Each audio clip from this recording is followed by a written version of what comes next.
gets the start of the front court. And a group of very talented sophomores, Curry, Cook, Nation, and Bessick. For Tony Shaver and the Tribe, Tim Rustoven, the senior, with Gaylord, Tarpey, Julian Boatner, his senior, and the big drive there. So it should be well attended. It was a real nice event a year ago, and probably expecting to be every bit that good and better this year. You were there for CAA Media Day in Baltimore, and boy, did we get a look at Charm City at its best, taking a look at out overlooking the Inner Harbor and seeing all the things that fans who come in have a chance to do in Baltimore besides just go to the game. Just been flawless and just flailing them with those two keys. Now rising to the challenge on the part of James Madison. They've had a hard time across the board doing that, and obviously they've forgotten the success they've had against these guys because they've been overwhelmed by them. So William & Mary picks up a foul from Omar Pruitt. His second, team foul number 3. And again, JMU trying to slowly slice into things with Andre Nation at the free throw line. You get the feeling there's such an opportunity for them to do it, but then they just keep free throws rattle off, the layup rattles off, they get a stop, don't get a score, and so they're just not capitalizing that the door is there. They just got to kind of answer it. They are now 8 of 15 from the free throw line, below their usual average, as they are third in the conference, shooting at 68% from the stripe. Well, that's probably indicative of things, and that's something they do good. And when you're not having your day, it's stuff jumps up that you're usually good at you don't do. You know, it's tough. You know it better than anyone, Blaine. Sometimes the schedule is out of your control, but right now you have got a James Madison University team that is going to see only 5 of their first 20 games at home at the Convocation Center.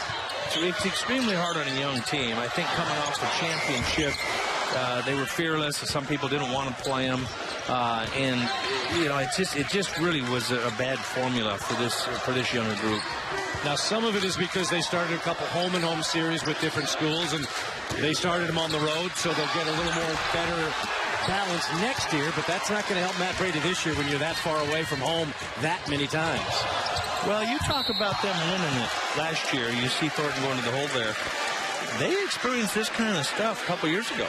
And then last year, those same kids went through this kind of experience. And when they had a chance to win a championship, it meant so much more to them. Sometimes you have to get through the lean times to get to the good times. Jeff Nichols now in a further discussion with Matt Brady, as Matt has seen Andre Nation, his only offensive weapon today, pick up his 3rd personal foul. That's also 3 this half on JMU. Marcus Thornton, one of the top free throw shooters in the country, as well as the conference. Sometimes you talk to those officials and you say, I got enough problems over here without you missing a few calls. And of course they listen to you, right? They sympathize and empathize all the time, right? Yeah, they just nod their head like they're hearing you in there. I'm not sure they are, but you do get frustrated because you're trying to get something good going, and sometimes you need a whistle to just go your way. Almost a steal, and now a turnover as Brandon Britt's defense gets the ball off of Ron Curry and into the hands of William & Mary. Well, credit Britt's experience. Scouting report. They knew they were turning the ball to Curry and tried to feed Nation in the post. He jumps up in the passing lane. Kyle Gaylord will sit for a moment. Terry Tarpey back in the contest. Marcus Thornton with 15 points to pace the Tribe as we approach 14 minutes to go in this second half. This is a time of opportunity. Tony's got a pretty young bunch out there with 2 veterans. You got Britt and Thornton.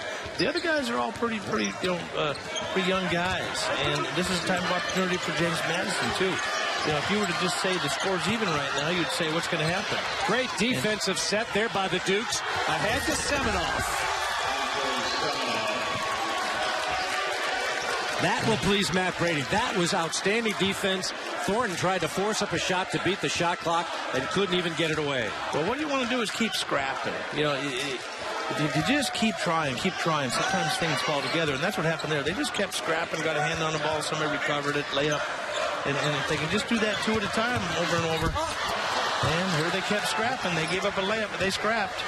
Sheldon missing the layup. Nation finds Jackson Kent. Nation gets it back. Back of the iron. Seminoff tried to swat it in over Omar Pruitt. Sheldon on a great pass from Thornton, can't finish. Yeah, opportunities. And I think Tony Shaver senses it. Tim Rustoven about to check back in. Curry passed up the open shot, drives it, and gets free throws out of it. Well, imagine just a series of plays. I remember one time we were playing at George Mason, and we had a 9-point play on one trip down the floor. I mean, we were down. We ended up winning the game. It was unbelievable. But we had a 9-point play, and I remember Jim Larranaga looking at the scoreboard like, how'd that happen? And we were doing the same thing. And sometimes if you just hang in there, once in a while, just crazy stuff happens. Every time JMU keeps making something happen, they don't get as much out of it as they could. And that's what's frustrating them a little bit, is they're not creeping back as fast as they want. All right, I got to find out. Tell us how the 9-point play did happen. Well, it was like a three-pointer, and then it was a tip out, and then it was a foul away from the ball, and it was absolutely crazy. I'd have to be John Grisham to explain the whole thing to you. But afterwards, you told the media that's how you drew it up, right? Well, you don't know how long you have to practice that. It's tough to choreograph. Rustoven has anticipated back in for Sheldon. Ooh, they missed a layup there. If people are watching, they're because they're scrapping, they're aggressively up, and that's when you start becoming more vulnerable to the back cuts and the drives. That is going to be tough to live with. There was only 3 seconds to shoot, and Britt was going to have a tough shot down the baseline, and they end up getting a foul on James Madison. Here's where somebody like Ron Curry, Andre Nation, has to consider himself older. Andre's been around forever. They've got to get those kids in a huddle, and Matt can't do it all from the bench. He's got a really good staff that was there with him for the championship last year. The kids got to kind of close ranks, and that's where somebody needs to encourage somebody. When you share a problem, it becomes half of somebody else's problem. We mentioned Matt's staff, Rob O'Driscoll, Bill Phillips, and Matt's former college coach, Mike Dean, who Matt said, when I played for him in Siena, when I was coaching, I'd always call him and we'd talk. And after a while, I just said, well, what are you doing? Would you like to join me? And Mike Dean has been on the bench now in his second year. So it's been a great relationship, both as a player, once Matt played for Mike, and now working with Mike as an assistant. Well, Mike and I are actually, nice play there. That is Curry. Mike and I are from the same family tree, kind of. Judd Heathcote recruited me to play college basketball, and Judd then moved to Michigan State, and Mike came from Michigan State. I then had, Mike Montgomery, Stu Morrill, and some of the guys that I was with, but that family tree, he was at Michigan State with Tom Izzo, who was Judd's assistant, so that family tree kind of has a lot of branches and some really good guys that have coached. Judd Heathcote, national championship at Michigan State with Magic. This is Dixon off the bench, missing on his three-point attempt, the freshman from Great Falls, Virginia. Curry forcing it inside. It's saved to Dallenberg, who will flush it down. Not sure that's the way they drew it up, but boy, they'll sure take it. And again, JMU refuses to die. They continue to hustle. They have turned this into a 15-point game. They're approaching that 10-minute mark, and as we said at the top of the half, if they could just kind of crawl back to single digits. And Dallenberg stop a run and use your experience to do it. The way he sets himself up, getting the body position on the freshman, basically forcing him to only foul once Tim Rustoven gets that close to the basket. Oh, if you asked him, he'd tell you a million stories of how that happened to him when he was a freshman. Yeah. 2 free throws for Tim Rustoven. He now gets into double figures. He's got 11 points to go with 6 rebounds. And, the Tribe is so good offensively, you don't want to foul them because they're going to do that. Now you see a little bit of zone. That timeout, they're going to try to change, the rhythm of the game a little bit. All of a sudden, James Madison got a little something going. So let's make you pass it around and give you a little different look. Ooh, they had a dunk. Missed it. Under 10 to shoot. Vodanovich on the baseline, closed off, tapped out. Thornton slashes, hangs in the air, can't get it to go. But there's Tarpey. His putback is rejected by Dallenberg. Rustoven again on another freshman and makes him pay. He's making his own highlight tape right now. Actually, you know, when you break down and work with guys, that's exactly what he asked him to do. He paused for poise, he looked around, and then he decided he wasn't getting doubled, so he makes a move, and he gets a nice power move with the jump hook. Just textbook. I remember a big man you had in Alex Lawton, who used to have that tremendous interior footwork. Well, it doesn't come overnight, and you see kids, you know, as they get to be sophomores, juniors. Alex ended up being the player of the year in the league at the tournament his junior year, so he got it a little bit earlier. But it takes a while to learn that stuff. But they do take advantage of the younger players, and that's what you're seeing in this game. That's what you saw there. Now 5 out, beyond the three-point line. Then you've got the dive and the roller. They close Thornton off and again under 10 to shoot. Almost lost it. Look at that pass into Rustoven. A lot of contact and the putback by Tarpe.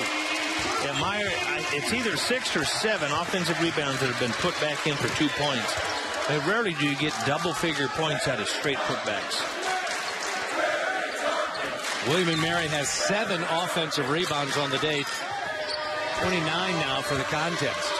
Well, if you look at it, they all of a sudden got to the free throw line and they got a putback. It wasn't beautiful offense. It was just the stuff that has been a thorn in JMU's a lot of different things. So I really think it's going to be dictated by how their teams do, to tell you the truth.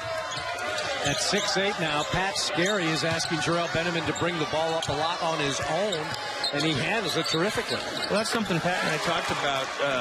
Now, there's a three-pointer, believe it or not. They got just a nice rhythm shot, goes down. Pat and I talked about what Gerald Lee used to do, and you know, he's used him that way on his own, but it's quite a weapon when your big guy can break pressure. Curry with his first three-pointer. He had been 0 for 3 from behind the arc until that. That's just the third from JMU today.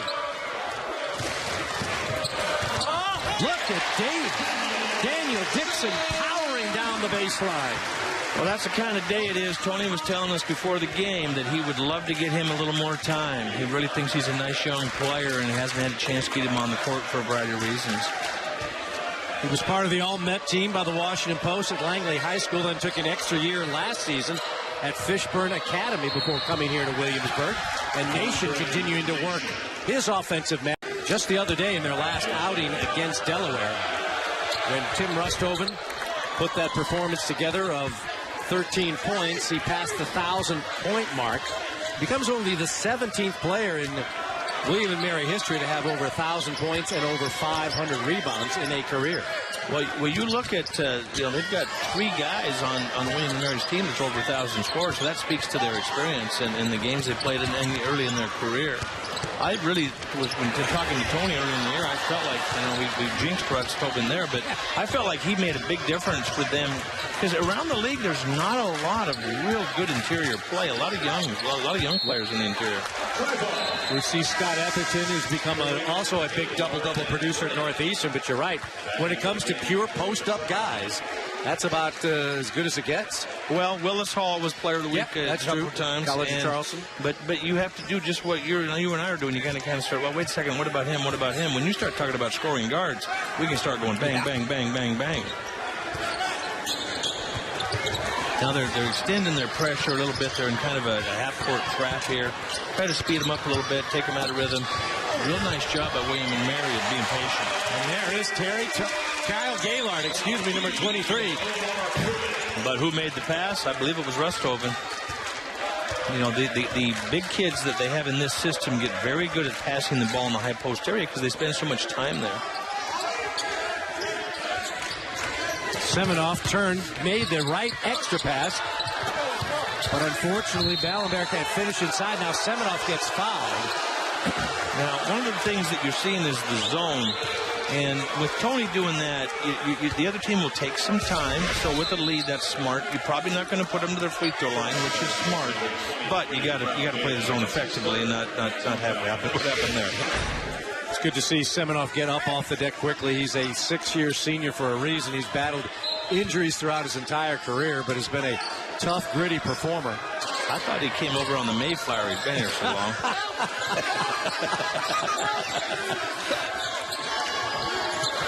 Stop and pop, and a great three-point look. Ron Curry beginning to heat up from behind the arc. Well, lo and behold, you're at 14, and another couple of knocks, and you're looking at the single-digit lead. So this is where this game can serve a purpose for Madison, is other guys like Curry, Bessick. I'd like to see Kent get loose a little bit. Maybe Andre contributes a little more. All of a sudden, that's a good experience for them to have in another game, perhaps. And maybe in this one, this show's not over. No, with defense like that, a great block from Andrei Semenoff. Watch his highlight here. He just slides, and blocks out of hand. One of the things you try to teach kids is don't break the glass, meaning don't follow through on the block. He let the ball come to him, blocked it out of bounds. Here's a first look at freshman Ivan Lukic. They have, I think, 7 international kids, so they've kind of hit the streets of running and probably been to a few airports. But those kids are part of that young nucleus. But when it's going good, it's going good. Every time they need something, they get it. So they're either on a hot streak or they're answering. And Blaine, that was with 3 seconds remaining on the shot clock, and Brandon Britt provides a dagger. Well, that's the second time, and you chronicled the other one. That's the second time with 3 seconds to go. They've had the magic answer with the short clock. Semenoff, that's twice that Semenoff has got the ball high and made something good happen in passing. In that case, you've got the youthful mistake, the new youngster that just came in. Lukic wasn't quite ready to make a play, and a little bit of happy feet.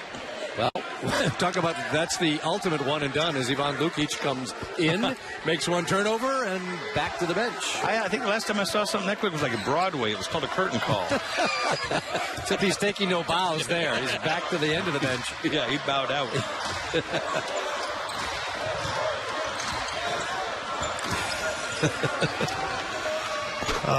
All right. Here comes Pruitt, lost it into the hands of Curry. Got numbers. Nation can't handle the bounce pass. He was loading up, and he was going to bring thunder. Man, has James Madison had some opportunities in this half. If Matt has a chance, they'll have some editing done, and he'll show so much film of just stuff that if we just do something simple, we score. Yep. Well, again, they haven't given up. They haven't backed off. They've continued to play hard. Some good defense in this half that they didn't feature in the first half. So those are things I'm sure Matt Brady will try and focus on moving ahead. Yeah, there are not that many plays away, but we keep chronicling the plays that aren't quite happening. And a little bit of... He came from a long ways to finish that play. When it's going good, it's going good. Now, there is a NBA continuation there for Omar Pruitt. You said it, not me. We were all thinking it. You can say it. You won't get teed up on this side of the thing. I still have some scars from that, so I have to be careful. Jackson Kent, among others in purple, did not believe it, but three-point opportunity for Omar Pruitt, and Semenoff has to go off his hand, and the Tribe keep it. Man, what a tough run here. I hate to say it, but that's the right call. I mean, they get the call on the continuation, they miss the free throw, and then they get the ball. 4:30 to go here from Williamsburg. The quick trigger again. Thornton missing his last 2. Wants it back, and won't miss that one. Did you have any doubt he was going to make the next one?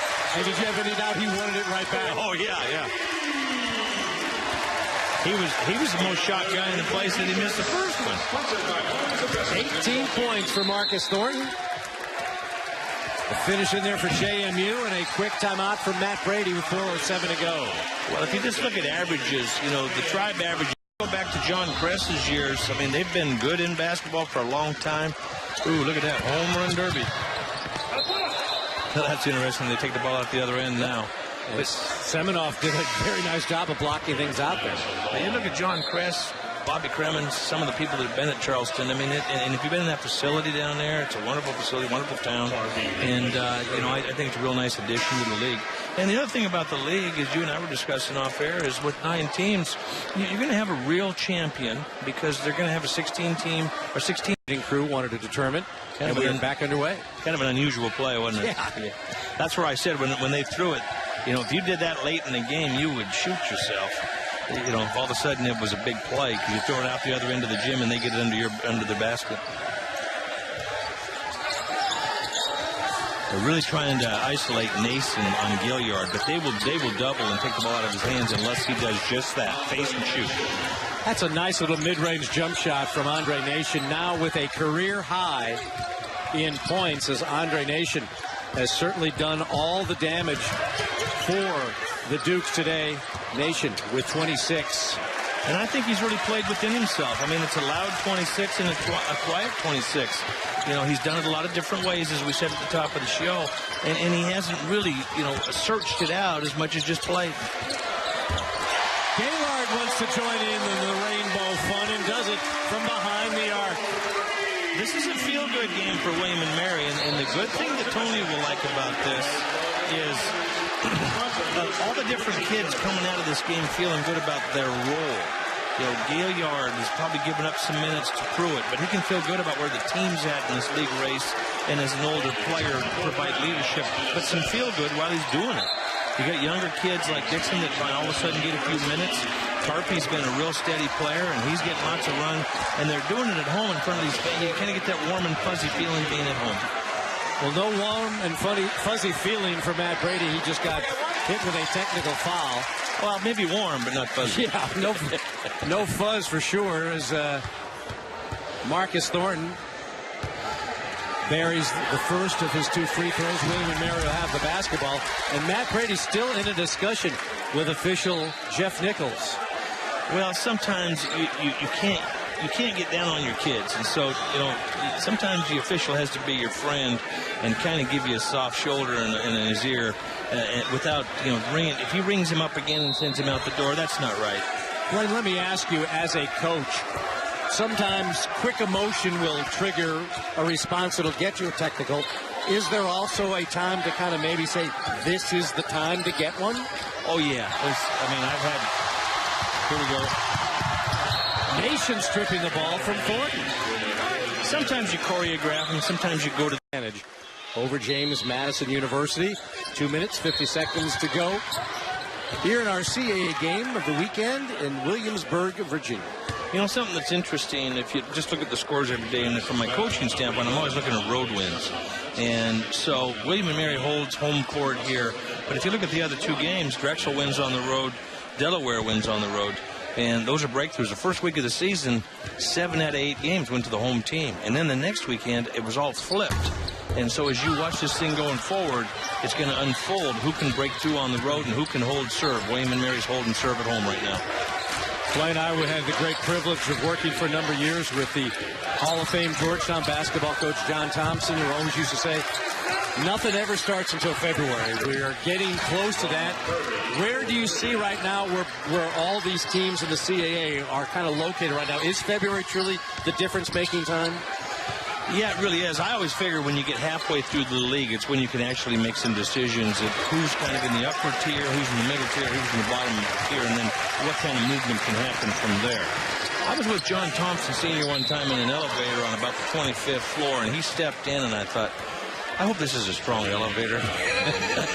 He's a big dude. He's been known to block out the sun every once in a while. But he's exactly right. I think that you look at the standing, somebody's 1 and 2, and somebody's 2 and 1, and you value the 2 and 1 like, oh boy, those guys might win it. And it's really early. You got to start counting things up. About halfway through. Rustoven coaxes that one in. He's had a real nice game.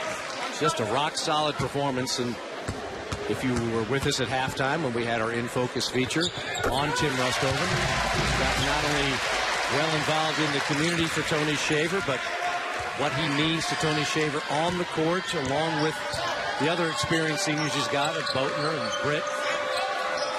Well, you look at one of the things that I always think is these are our sons and daughters that are out here, and they're becoming men.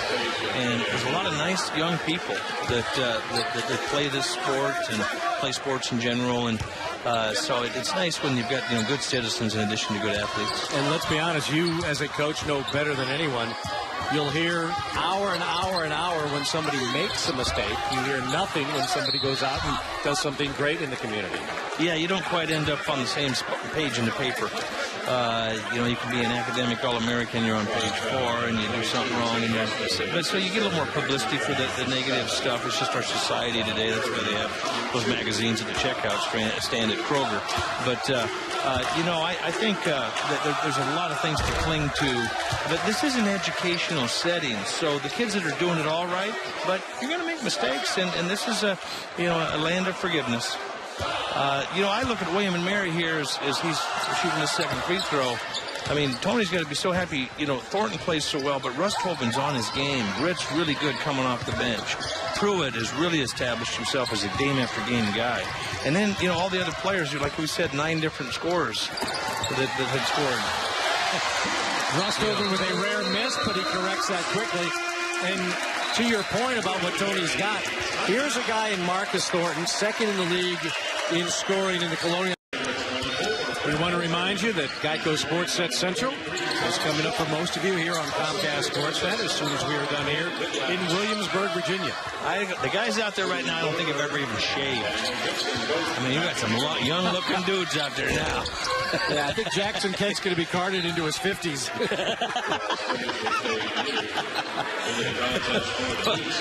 Something that I would know nothing about, believe me. They've got an 8 o'clock in the morning shadow, no. Yeah, that's right. It's Tom Rivard, number 20 in purple in the contest, a freshman from Worcester, Massachusetts. Lukic saves it to Kent with under a minute to go. They're still passing the ball. And Lukic decides, hey, if I'm going to get taken out of the game quickly again, I might as well get a shot up. I might suggest to him that's a real tough angle to bank it from. You want to use the glass, but not that side of the glass. You know what people have to understand is what's going through these kids. You look at them, there's big, strong guys, and you think they should act like they're 25 years old. He goes to that scores table. They got butterflies and goes out there, and things are going 1,000,000 miles an hour for him. And then as the years go by, it changes. But you look at these guys, like you walk up to them and talk to them, and you think they're supposed to act like they're 25, 30, and they're really 18 years old.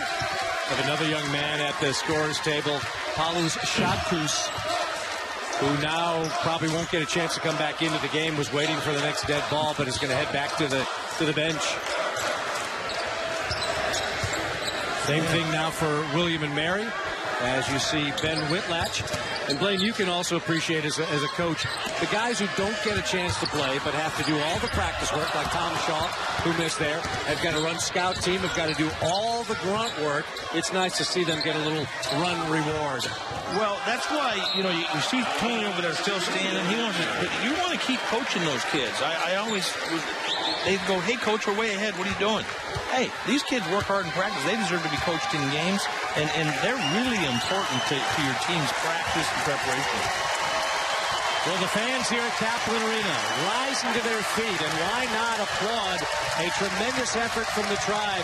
It's going to go into the books as a 78-56 win for William and Mary over JMU, and Tony Shaver's squad now improving in the con going to JMU. The Dukes in the road purple. Off the opening tip, it will be a William and Mary ball, and we are underway here. Glad you're with us today on Comcast Sportsnet. That always bugged me. Win the tip, and the other team gets the ball. An early coaching point as we see a little man-to-man defense started out by Matt Brady's JMU Dukes. You notice the spacing. Russ Tobin will be at the top of the key a lot. They got him low there, right there. But the spacing that's what sets up those drives and the drives. And another perfect feed and an and one on the inside. It's Kyle Gaylord with the finish and the free throw.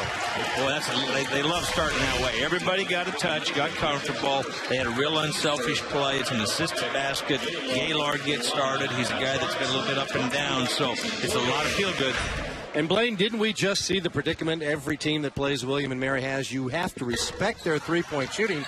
So when you kick it out to the line, everybody rushes out there. It opens up the inside. I think that's the key point to playing William and Mary is understand and kind of absorb the three-point line, but don't let everything else kill you.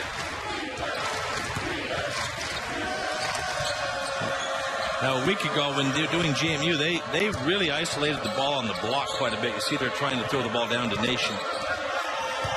They don't have a lot of size, but everybody's about 6 feet 3 or 4 or taller. So they've got good range all over. Here's the freshman, Vodanovich. That's what happens with freshmen. The ball back irons makes a really nice play and not quite money. And there's a rebound for the leading rebounder on this team, Terry Tarpey. Into Rusthoven. He never misses from there. They lead the league in assists, and you see how unselfish they are. They find each other at the right times. Sometimes Rusthoven would get missed on some other teams. And Tim Rusthoven leading the conference in field goal percentage. A career 56% shooter from the field. The senior from Winfield, Illinois. You talked about JMU's length. They're one of the longest teams in the country. You know, if you just add up all the edges. It's really hard. It's deceptive how tall some of these guys are because they're all the same height. Curry back of the iron on his three. Batted around into the hands of Marcus Thornton. Gaylord finds Boatner, and it's blocked. Andre Nation coming out of nowhere to get the block. Well, Nation does a little bit of everything. You know, he's going to have the block shots and the rebounds, and the key thing for him is to stay out of foul trouble. Missed the first 15 games of the year because of suspension, but has come back in style, as you mentioned, Blaine. The only knock right now is he's been getting into early foul trouble. Well, they're asking him to do a lot, and so when he's out there, he's so valuable. There he shows you his three-point range and gets the Dukes on the board. Al, he must be listening to you. He'd be the only one. Well, at least there's a short lesson starting. The ball movement's so good for William and Mary. Now, right now, 5 guys beyond the three-point line. That's the spacing that it gets you. And Rusthoven can pass out of the high post. Gaylord pushes it in. Rusthoven grabs it. It's tied up. A held ball. Possession will go to JMU. Well, Rusthoven, you noticed he's in and out. All of a sudden, there's 5 guys at 3, and then all of a sudden, he's the one guy that goes to the interior, and all the rest of them are marksmen.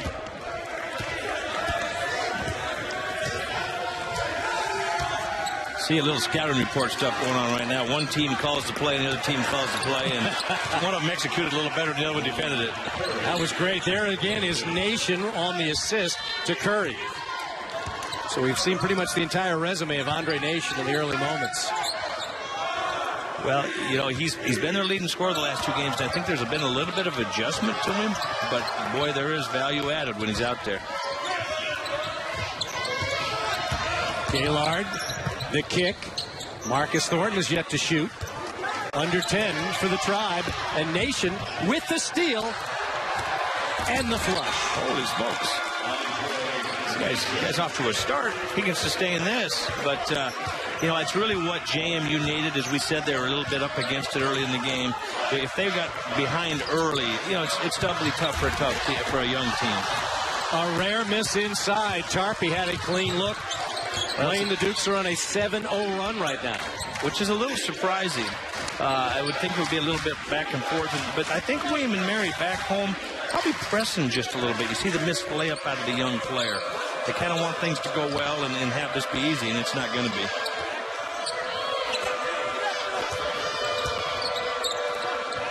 Nice spacing. As you see 5 guys out, you know, Matt's very selective when he gets people around the basket. He isolates them, but...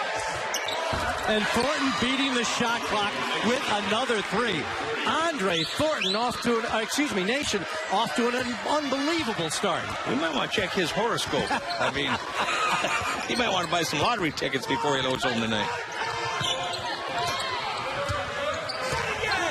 Now, one of the things you'll notice, JMU's defense is very calculated. They're not chasing them out beyond the three-point line. They're going to guard them there when they look to shoot. But it's disconcerting them a little bit because they're used to the back cuts and they're used to the ability to drive with that spacing you talked about. And Andre Nation with another steal, a foul against Marcus Thornton. It's been Andre Nation getting things done at both ends of the floor for the Duke 6-point lead. 3 steals and 1 assist. Change of strategy here. You've got a zone defense by William and Mary. They identified it very quickly. Now, one of the things is Kent comes in. Jackson Kent, you know, Pruitt is in the game also. A couple of elite freshmen on both sides. A lot of changes coming out of that timeout. Here is Kent for three. He's had some troubles lately after a red-hot start to the season. He has grown very cold, while Omar Pruitt, number 4 in white, is the reigning CAA Rookie of the Week. 6 times he's been given that honor already this year. Well, they're not going to have to be counting votes in Florida to see who's Freshman of the Year on this one. He's been running away with that award. And there is Marcus Thornton, first shot, first three. Well, getting him started is important. We talked about his value at the top of the show. Now, this zone could change the mojo in the game a little bit. Quick correction, that's a 2 for Marcus Thornton. Besic trying to feed Vodanovich inside. Vodanovich hits the ground, and we're going to get a held ball with the Tribe now gaining possession.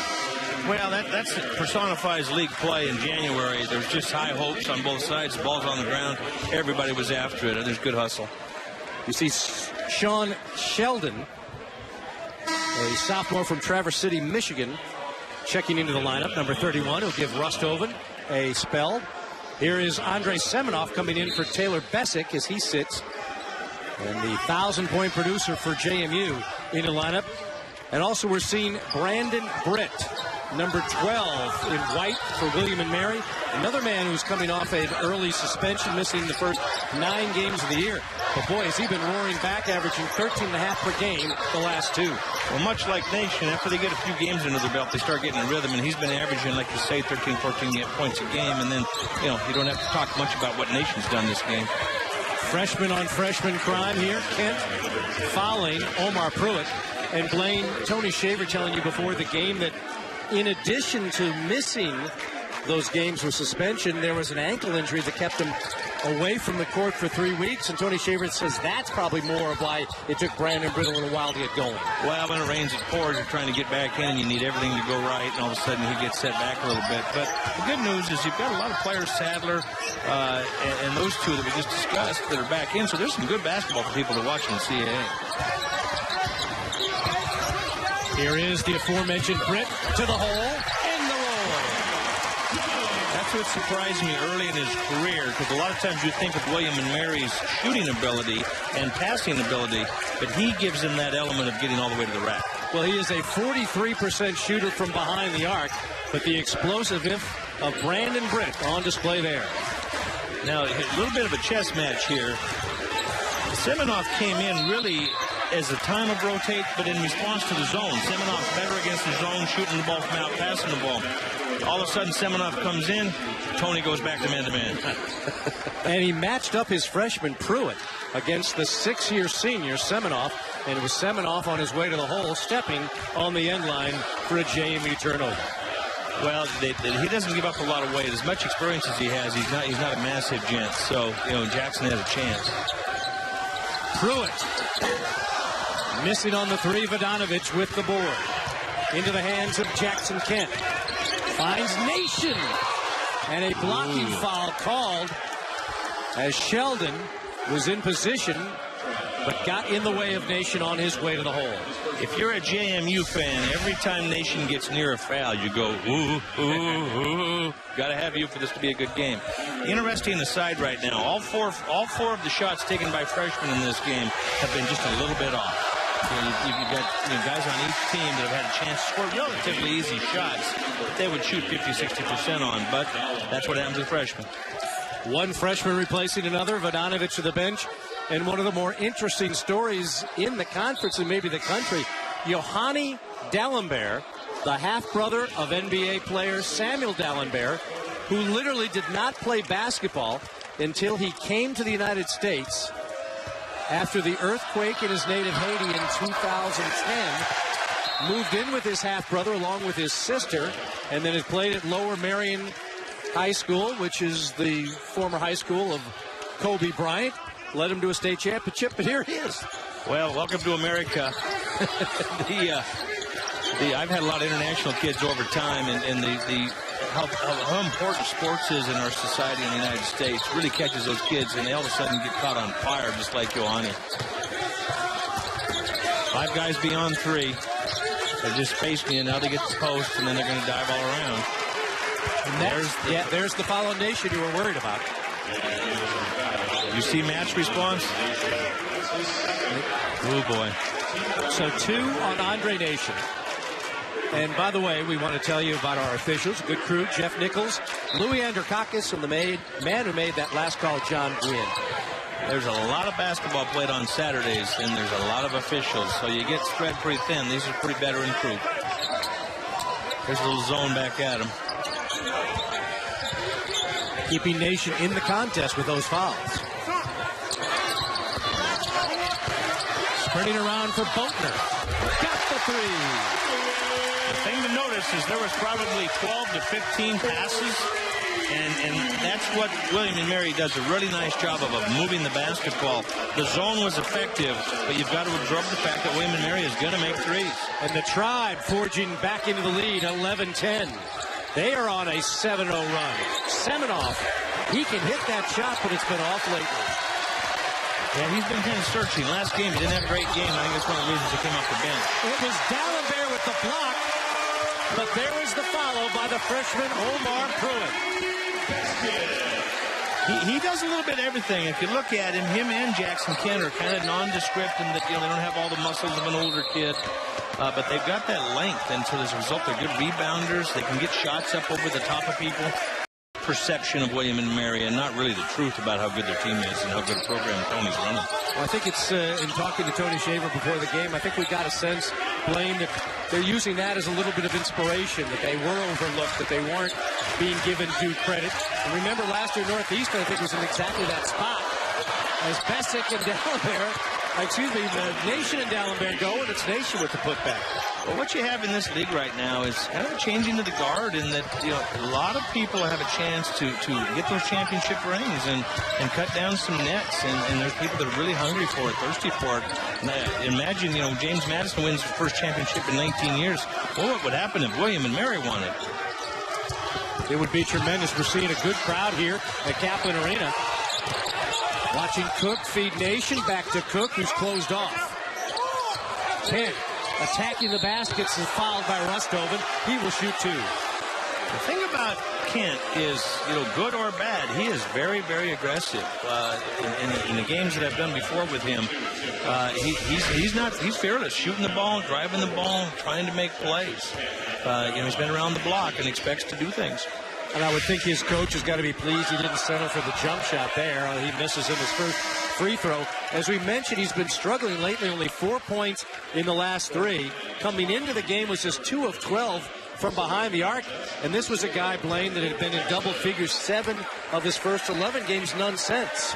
One of their best performances of the year was at UNCW, and he had a nice game. So as you look at Pruitt, if he could have a game today, it would make a big difference for JMU. An interesting aside, the Tribe hits their first 3 and takes their first lead. That's an important piece to them. Thornton, their leading scorer, second leading scorer of the conference, has hit only on 1 shot, has only taken 1 shot. That's been a 2 this afternoon, as we are under 10 to play in this first half.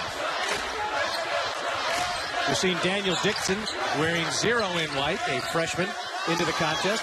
And there's the fadeaway from Thornton, and that is a hard-time 3. They typically shoot wide-open threes. He's the one guy that's got a green light. When he's feeling it, he's going to jump up and shoot pressure threes, and he can make them, obviously. You just saw it. Marcus Thornton, 2 of 2 from the field. He's got 5 points. The 3rd lead change of the day. Kent, tough fadeaway, no. D'Alembert battling inside, and here comes Tarpey. The kick out to Dixon. He's got a 3. They're starting to heat up from out there. But, they just sense it. I mean, you can almost feel it before the shot's taken. You got about 6 seconds where you're anticipating the pass and the setup for the 3. And Blaine, as you mentioned, after not hitting 3-pointers early, they're now 3 of their last 3 from deep. Well, they're usually pretty steady, not streaky from there, but any team that starts scoring in a streak is going to probably go to their strength. And one of their strengths, of course, is the threes. So it was our number 1 key.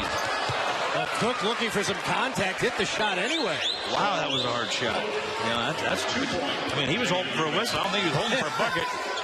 Merry Christmas. Kyle Gaylord was right in his grill, and Charles Cook still hits it. Russ Tobin on a beautiful feed from Thornton.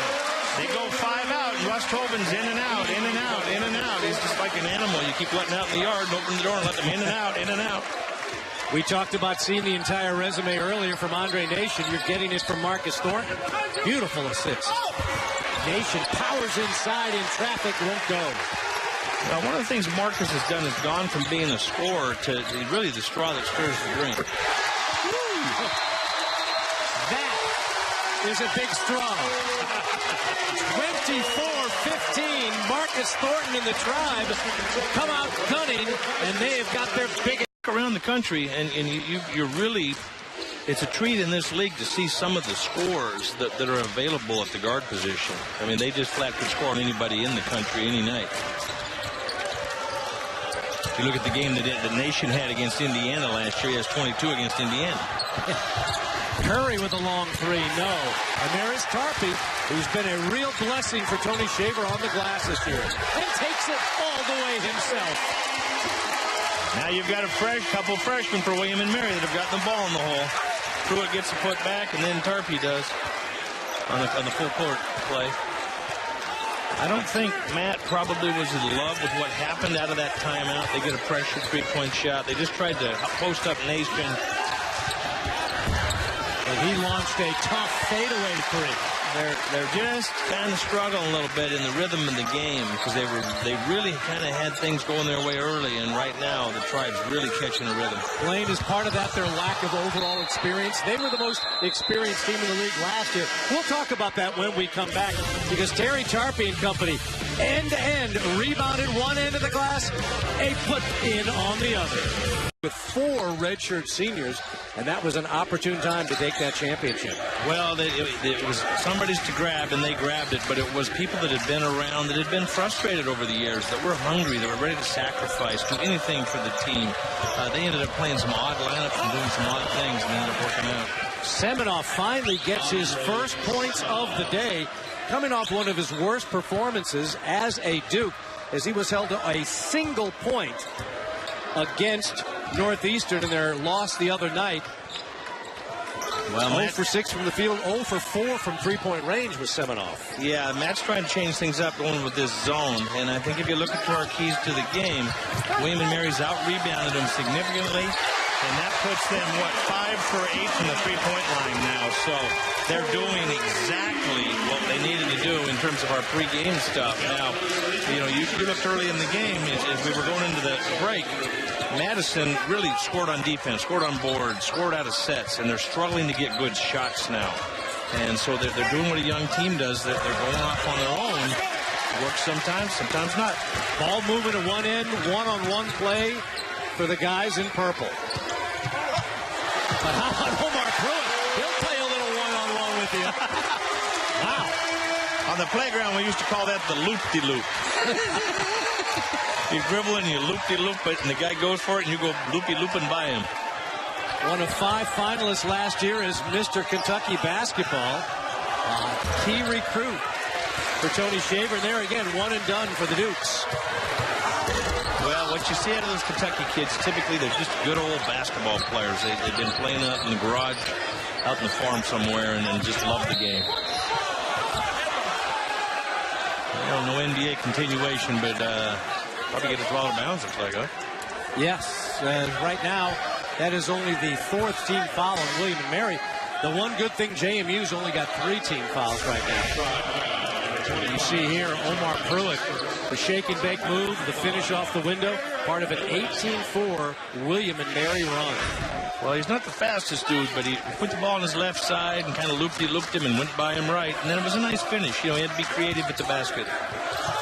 Nation, the quick trigger, in and out. And Tarpe had it go off his hand, and Charles Cook was grabbing his right leg and ankle. 2 games ago, Cook, and I think the guys in the truck even have a highlight of when he got hurt a few games ago we looked at. And he hurt that ankle. He came back into that game and did play the last game, but he does have a tender ankle. and it is his right ankle. I remember the replay. Somebody brushed in front of him, and he didn't turn it bad, like he might be done for the year or a month or weeks. He just turned it to where it's something that's going to slow him down. He was able to bounce back and play in the next contest. And I don't know, listen, when you grab high up as opposed to low, we always hear about these high ankle sprains tend to be worse than down low. He still is in a lot of discomfort, obviously, as the medical staff at JMU takes a look at Charles Cook. Well, this might sound bad. I'd go over and say, does it hurt? And they'd go, yeah, it hurts really bad. And I said, that's good. And they go, what do you mean? And I'd go, well, if it hurts really bad, then it's painful, then you haven't torn all the nerve endings. Because when it really doesn't hurt, you got a really bad sprained ankle. And I think he re-aggravated an old injury, which is really painful. I don't mean to be trite. But, I think he hurt it worse than he did before, but it was hurt before. Unable to put very much weight, if any, on that right side. Getting a nice round of applause here by a very classy group of fans at Kaplan Arena here at the College of William and Mary. Hate to see that. You got a good game going on, and he's an important, ingredient for JMU. Well, their sophomores lead the way. Their sophomores combined for 59% of JMU's scoring and 41% of all minutes played. Well, you look at these games. It's like I was watching the game you did with Bruiser Flint the other. I'm going to change Bruiser Flint and Flint's name to Nurse Flint. That's right. He may not have a medical degree yet, but he's well on his way, unfortunately, all the run of injuries they've had up in Philadelphia. Charles Cook, the Duke's leading scorer. How will they respond? They get it. Good response from Andre Nation, who has been the man to keep them close in this contest. Well, that's the way they need to respond. They passed the ball, they drove the ball, they shared the ball, and they shot a really good shot. They can't panic just because William & Mary starts getting in the groove and hitting some threes. Nation now with 12 points to lead the Dukes. Britt missing on the three. Inside is Sheldon. He got too clean a position there. Sure did. And the rebound situation, that was one of the advantage spots that JMU potentially had. It's funny because they come in, they are tied last in the conference with the Dukes, get only 9 offensive rebounds, and they've already had a pretty good number so far in this contest. That is their third offensive rebound. Well, yeah, they've had the putbacks, and it's not just rebounds; it's baskets from rebounds. And I used to give players a hard time. We had all these offensive rebounds getting baskets. They're getting baskets out of theirs. An air ball there, so the woes offensively continue. Thornton, the quick release, has got another three. We really didn't say it, but he was coming off, arguably one of his poorest games of the year. And he's had so many good ones, you can say that. He had a number of turnovers, didn't really play a good floor game, didn't shoot it well, didn't shoot it from three well. And I expected him to come back with a vengeance today, and he did. Well, Andre Nation will be shooting. You had talked about the assists. We've seen their tremendous ball movement. They are so good in so many different offensive areas. Well, this is not an aberration, so those watching and the people in the facility here, they do that. But what they're doing right now is playing a little better defense. They're last in the league in Philadelphia Saints defense, and they're playing a little better defense, and they're battling on the glass. And if Tony would ask me what was keeping them from winning the championship, those would be the two things that I'd tell him. That weave, ball movement, and outside shooting has always been a trademark of Tony Shaver teams. Yeah, I think it fits this school. Tony, when he first got here, tried to play a little bit differently than he does now, and he figured out what fit for William & Mary, and that's why he sustained himself for so long. Here we go again. On cue, another three. This is back-to-back threes for Brandon Britt. Kyle Gaylord will pick up the assist on that. The lead is 19. Well, talk about an offensive juggernaut. We're looking at a three-digit game here, perhaps, if they just keep going the way they are. And JMU's going to keep chasing, trying to score. They don't have anything to lose right now, but just play two at a time. And so there's no reason to hold the ball or take any more time than is necessary to get a shot up. Jackson still can't find the outside range. One and done once more for JMU. Pruitt calling for it. Into Rusthoven, working against Bessick. Finds Gaylord, stripped away by Kent. Nice defense there. Pushing it down. Pretty good look on their part, but they didn't get the layup up to the basket. Nation has been trying to do it all. It's got to be a little worn down right now, looking for a call as there was a lot of contact. Well, one of the things that JMU's struggling with is they've been so close. They've won on the road, then they've lost close. And this is really the first time in a long time they've looked up and been behind by this margin. And it's because of the offensive juggernaut, and everything's going right. You know, one of the best things that can happen for a guy like Westhoven is Sheldon comes in and replaces him, goes to the offensive boards and gets a putback. The guy that's on the bench watching goes, hey, wait a second. You know, that's my job. And so when he gets back, you usually see some good plays out of him. Part of the reason why they've had all those different players being part of that offense today. Well, they share the ball naturally. They score a lot of points, and so then that allows the door to be open for a lot of people to score. But then they have a prolific scorer, too. And so they have all the pieces offensively. Some nights better than others, but they do have all the pieces, and we hit it at the top of the show. Now, here's a tidbit for you. You know, think about this. They lead the league in two-point field goal percentage. That's with shooting all those threes. Imagine what their actual two-point field goal percentage is. They probably are shooting on two-pointers 56, 58% on two-point shots. Well, 43% of their overall field goal attempts are from behind the arc. Which I think me and you could both pass the GED, but I think you could extrapolate. That's a big mathematical term. Nice. That they're really shooting a good percentage overall when you consider that the three-point percentage is warping their overall percentage lower. Seminoff couldn't get it cleanly, and Pruitt made him pay. Holy smokes! He woke up with a rabbit foot under his pillow this morning. Team. I wouldn't say they're overwhelming, but they can play man, they can play zone, they can mix it up, and they've got good personnel. It's just young personnel. They're second in the conference, allowing slightly more than 67 points per game. So they have depended on their defense a lot this year. Well, as we said, meet the challenge. They're statistically solid, but they don't have all these areas of strength. And so every area, you've got to search for something. In some recent games, they've had some timely performances. Early in their two games ago, Seminoff played real well. Nation has played well. They've rebounded the ball. They've played good defense, but they haven't really been able to lean on any one thing today other than Nation's quick start. And that's why they've got to get Andrei Seminoff on track. Their six-year senior, a young man who is so versatile. Sitting down the road from us, our good friend Charlie Willem, former coach here at William & Mary, has always admired the overall game of Seminoff. And last year, before he got hurt, was one of the most deadly three-point shooters in the nation. And yet, I think he may be just trying to push it a little too much right now.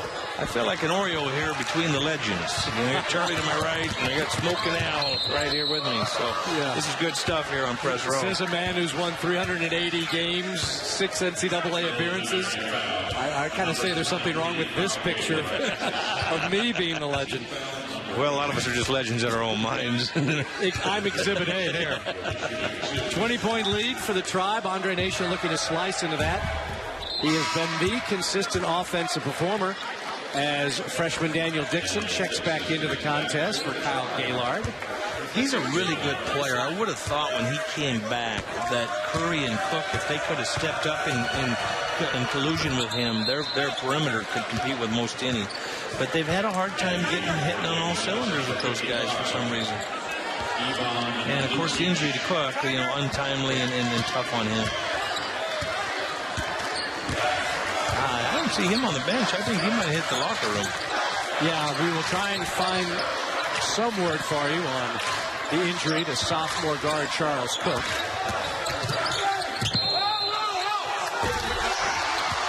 Really nice play. Offensive foul is being called against William & Mary, though. By the way, Andre Nation, 16 points out of the 24 JMU has scored. Well, he's been steady, but they need some help. I mean, and you've seen a little bit of this and that. Curry's tried to make a play. Kent's tried to make a play.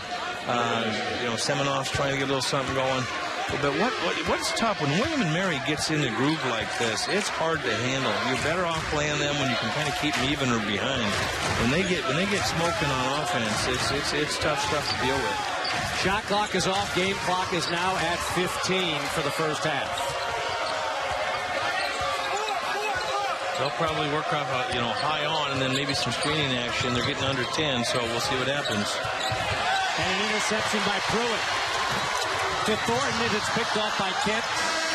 And that's the way the first half will end. Well, there's a layup on each end and a turnover that took it away. But other than that, it has been outstanding first half. The way we understand is Matt Brady couldn't join us, but we did get word that Charles Cook, unfortunately, will not be returning to the lineup today. Well, the way they got to look at that is a chance for some others. It's tough for Matt to absorb, your leading scorer on the season not playing, but Nation needs to keep cooking, and literally, no pun intended, and with the loss of Charles. But the other guys have got to, take this opportunity to do stuff. I mean, they got to knock some shots. They got to make some plays. Well, I'll give you JMU fans one promising omen. William & Mary shot 76% against JMU in the first half of the CAA tournament game last year, and JMU came back and won that contest. So, just to try and give the folks in purple a little something to be optimistic about as we are underway here in the second half. And you just need a little something to go right, and you need the other team to kind of get settled in a little bit to where they're comfortable. First half, everything went right. The threes, every rebound that could be put back in for a basket. They just need to kind of get a bucket here and a bucket there and start chipping at this thing. We'll see what adjustments Matt Brady makes. Right now, I already see a few more passes and a little more patience offensively. Yeah, the thing I would tell the team in this circumstance is we're not going to get it all back at once. And, if we could at the 10-minute mark be inside 10 points, we're right on schedule. Sometimes you got to do an achievable goal. But they just, that's 14 3-pointers they've shot. They've only made 2. So big difference between what's happening with the green and gold. And that was Vodanovic, the freshman, missing on an open look and a foul inside. Well, they moved the ball around enough with the 5 out and then diving Rusthoven in. They ended up with a mismatch, and the only way that Curry could get off of it was a foul. Ron Curry picks up the foul, his first. Vodanovic quickly out. The senior, Seminoff in. Well, Matt's searching. I mean, he's got to find some offense somewhere. You can only stop him so much. You've got to get the ball in the hole, and some of the young kids, you can't ask them to do it all the time, and then Seminoff's been around. And back to that zone for James Madison University. I think Matt's pretty oblivious to anything other than just this possession and that possession. If it's zone, if it's holding the ball, if it's whatever it takes to be successful. Boy, Jackson Kent made a couple of really good plays, then got a little careless and commits the foul. Well, they just can't get anything that feels good. And, if they get a little something that feels good, it could be, it can kind of spread like a good disease, and then it's not gonna. they need something to be contagious here. Yeah, I'm waiting to find a good disease. Maybe Blaine will enlighten us later on in the contest. Oh, you haven't that optimism control. Oh, there, yeah, okay. The rose-colored glasses group. Yes, I know exactly what you mean. Yeah. Bad disease. Andrei Seminoff turns it over. So Matt Brady trying to encourage his troops, but they've had a few possessions and nothing to show for it to start this half. I believe that's 4 possessions that have been empty, and the opportunity with the Tribe not scoring, they could easily be back in it. Now all of a sudden they're down a little bit farther. That is automatic. Tim Rusthoven in his office. You always feel like the first 5 minutes of the half coming out is a time of opportunity. That was a nice aggressive play, Blaine, by Taylor Bessick, who has been relatively quiet, the sophomore from Philadelphia, but that was a nice aggressive play at the other end as Rusthoven shows you what he does so well. Well, maybe they could go to him, Al, because he went double-double against Delaware. Of course, Delaware wins the day sitting in first, and I think the way things look right now, you're going to have to go through Delaware to get to it, and he plays so well against them. And, of course, free throw rolls off, but he's a big, strong kid, and they need somebody to, kind of get moving. We talked about Yohani D'Alembert in the first half, how late he was to basketball. Only 3 years of organized basketball for Taylor Bessick at high school in Philadelphia before committing to James Madison University. So he, too, is very much of a work in progress with some raw, great talent to mold. Well, I think Matt, some days, embraces that and is really happy with being young, and then you get in spots like this where you go, geez, I wish we had a little more experience. It's one of them good diseases. Right. We found one. Thank you. We've been searching. Marcus Thornton cannot be stopped. He has been perfect from the game today. He is now 5 of 5 in field goals. Well, for people to get perspective on this, Pruitt and Thornton were 2 for 13 from the three-point line last game. Really struggled. There you go. Yeah, Taylor Bessick answering again, this time a chance for a three-point play. Well, if they can just chip away with the play and a play. Here you see he gets it, he faces, goes strong, takes the contact, and finishes the play. And they're capable of that. They just need to do it, once, and then, have that happen twice, and then it's called, climb the ladder. For playing that was their first field goal in nearly 7 minutes of game action. Back to the 4:36 mark remaining in the first half was the last time JMU scored a field goal before Bessick got it there. Thornton, his first miss, but there's Rustover. 5 offensive rebounds, 10 points. Talk about maximizing every possibility.